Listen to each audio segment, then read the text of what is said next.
I want to take a step further and go back and take a look at everything that's happened in this whole reckless bin case with you guys. We're going to look at a full timeline today that's supposed to explain the bricks and minifigs versus reckless bin Lego drama, full timeline. So obviously everybody knows about the ongoing feud between YouTuber Reckless Bin and the bricks and minifigs. It's become one of the most popular internet stories that's going on right now.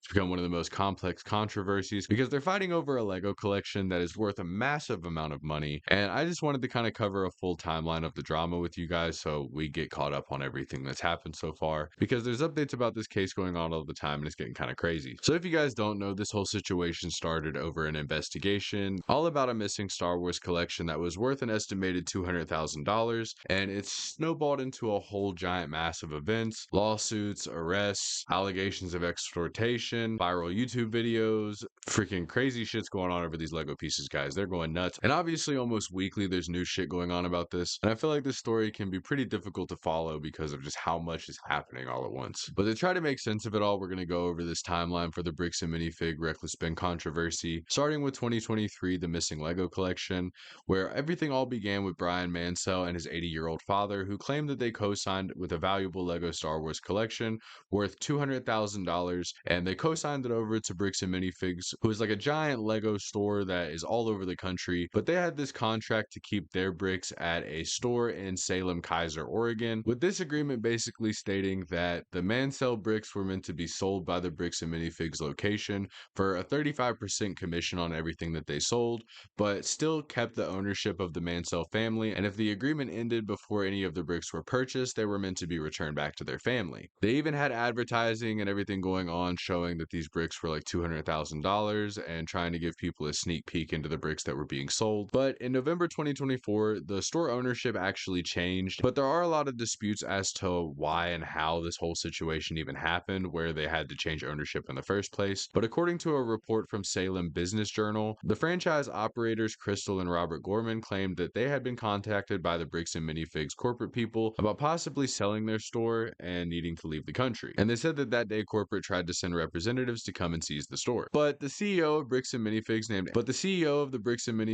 Ammon McNeff, actually has a whole different side of events that he's saying happened. He's alleging that the Gormans were asked to close the store after they received a job offer overseas, but they had still owed $200,000 of debt, kind of coincidentally, and they ultimately needed to end the franchise agreement due to that to try to have money to pay off their debt. The Gormans also stated that the night of the seizure of the property, they informed the new operator about the Mansell family consignment, and he agreed that he would be taking it over. And I guess they believed that when they said taking it over, they meant that they were actually going to respect the consignment that they had with the Lego bricks, but that's not exactly what happened. Later in 2024, the Mansells ended the agreement, alleging that payments were missing and that they were denied the ability to check on their remaining Lego sets. However, even though they ended the agreement, I guess the new owners of the bricks and minifigs decided to just steal the bricks because they did never give them back to the Mansell family. And in May 2026, there was a statement from Bricks and Minifigs where they basically said that the company wasn't part of the unauthorized Salem consignment agreement and that they bear no responsibility or obligations arising from it. Even though they can go out of their way to steal these people's Lego bricks, they don't have any part in the agreement. So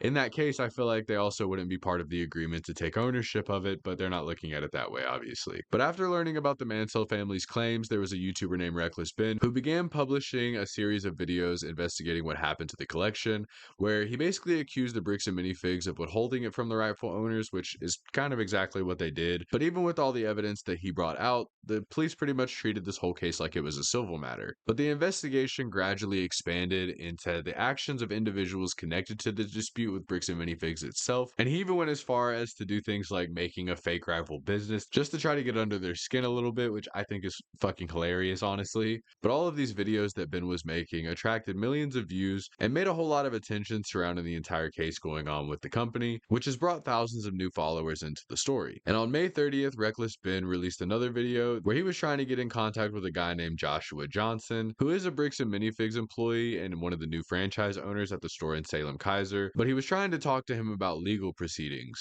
And in this video, he also arrested that he had been arrested by police, and they had had their whole property searched, and they had been taken out and put in handcuffs, and even had his shoulder hurt over approved warrants that they were talking about there being suspicion that there was the stolen property inside of their home, even though it was actually at the Bricks and Minifigs location.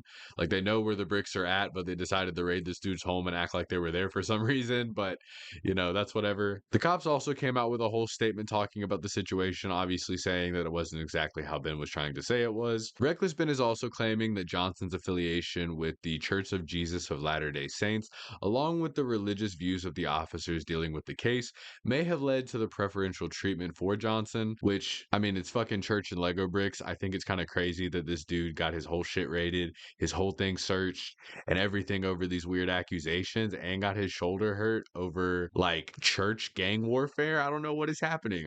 This is crazy. But like I said, the American Fork Police did respond with a statement saying that they were responding to multiple complaints from Johnson and his family, where they said despite being warned, Reckless Ben had still tried to contact Johnson, and he even took photos of his home and was placing signs near his property, and they said it was like soliciting and picketing, and there was some kind of Utah law stating that that was illegal. But on June 1st, 2026, the Bricks and Minifigs CEO responded and has become increasingly involved in the situation. And there's also leaked body cam footage that shows McNeff accusing Reckless Ben of trying to extort the company. He also alleges that Ben was acting in collusion with the Mansell family themselves as a part of some kind of broader effort against Bricks and Minifigs.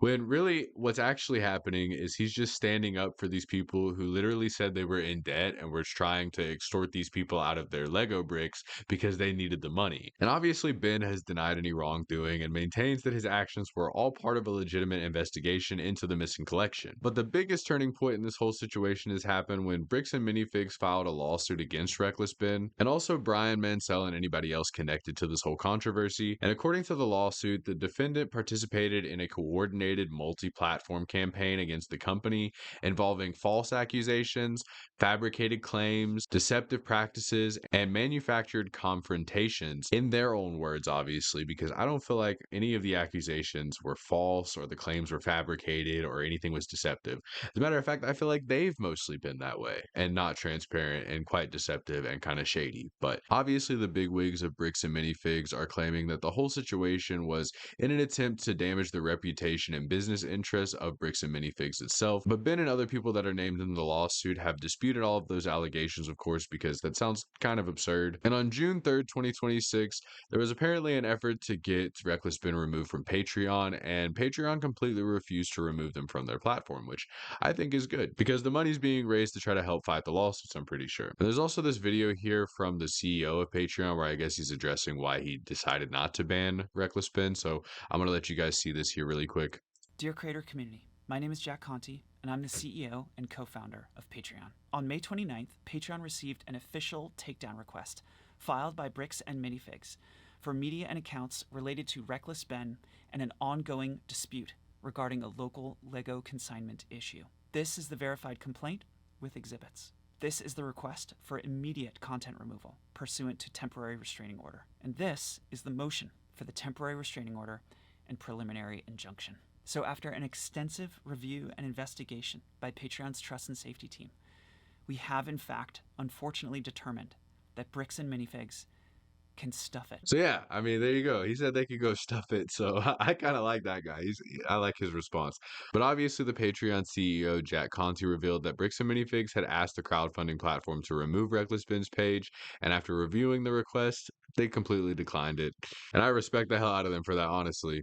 But on June 4th, Bricks and Minifigs confirmed that the Salem Kaiser, Oregon store would be permanently closed, and that they had parted ways with the owners Brandon Best and Joshua Johnson. And they claim that all of this is just a result of the devastating social media campaign that went against them. The message also revealed that the company had found significant evidence of gross negligence from the previous owners. And I don't know if they're talking about the corporate people that came in or if they're talking about the Mansell family in this instance, but in the same statement, CEO Amanda McNeff said that enough information had been gathered to reach the resolution that he wants to help settle things with Brian Mansell. So I assume they're not talking about the Mansells when they say that, gross negligence. But Ammon says that he's been asking for documentation for a long time, and they're kind of subtly blaming the Mansells still a little bit, saying that they did not receive enough to give them a clear picture until recently. But thanks to the internal and external operations assistants and those who continued to stand with everybody, but he also claimed that thanks to the internal and external operations assistants and all of those who continued to stand by during the situation,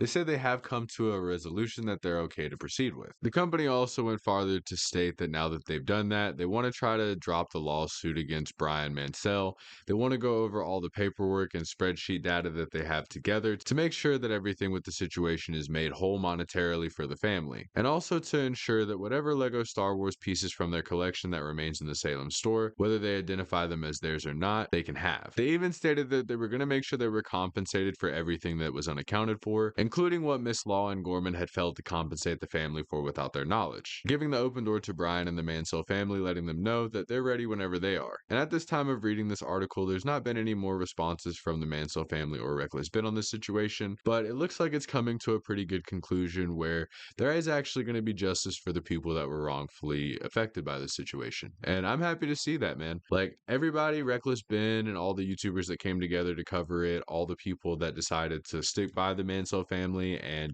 try to defend them and do what's right. I feel like that makes me pretty happy, and it's good to see an internet story kind of come to a nice close here. It's definitely been a long ride with this one, so let me know what you guys think about everything to do with the situation below. I'm happy I was able to just get on here and talk about it for a little bit, and I'm happy to see that it's come to a good conclusion to wrap it up with a bow on top. And this is hopefully going to be the last video that I make on it, since it seems like it's coming to that head. But you guys can check out my other content. Let me know what you guys think, and I will catch you guys in the next video that I make.